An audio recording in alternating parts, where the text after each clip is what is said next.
Tingkat kekerasan meningkat terhadap anak dan perempuan di Kota Ambon.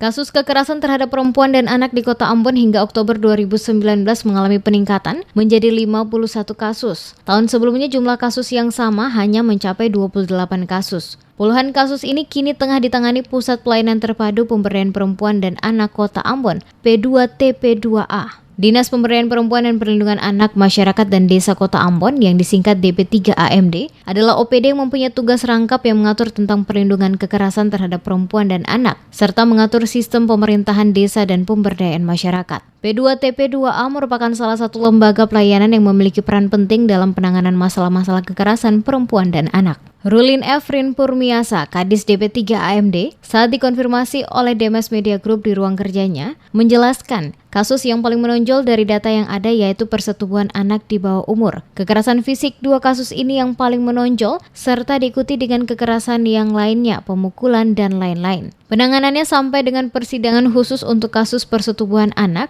tetapi jika untuk kekerasan fisik bisa jadi penyelesaiannya di luar sidang. Tahun-tahun sebelumnya mungkin tidak terkomunikasi, tetapi dengan keberadaan saat ini keterbukaan memasang spanduk, stiker masyarakat mulai berani untuk melaporkan kekerasan, baik anak dan juga perempuan. Untuk pelaporan sendiri semua dapat ditangani dan memang peningkatan jumlah pelaporan.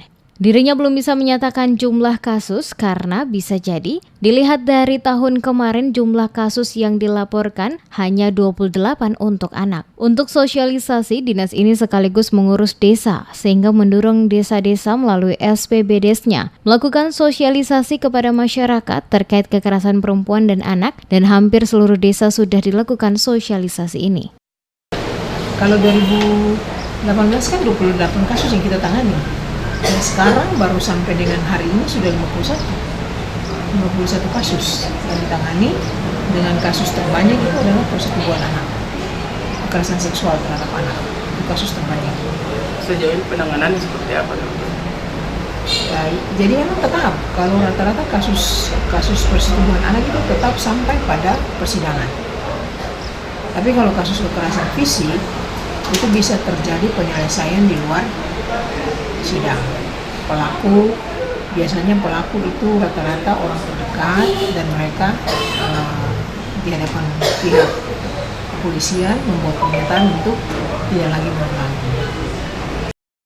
Kekerasan yang terjadi terhadap anak yang ditangani oleh P2TP2A meningkat tahun 2018. Jumlah penanganan kasusnya mencapai 28 kasus. 2019 sampai dengan hari ini mencapai 51 kasus. Bisa jadi sampai dengan akhir Desember peningkatan bisa mencapai 100% dari tahun lalu. Dirinya mengungkapkan untuk kekerasan terhadap perempuan sama. Ada peningkatan kasus juga oleh P2TP2A, tetapi untuk perempuan kenaikannya belum signifikan. Tahun 2018 terdapat 34 kasus dan tahun 2019 masih di bawah 30 kasus.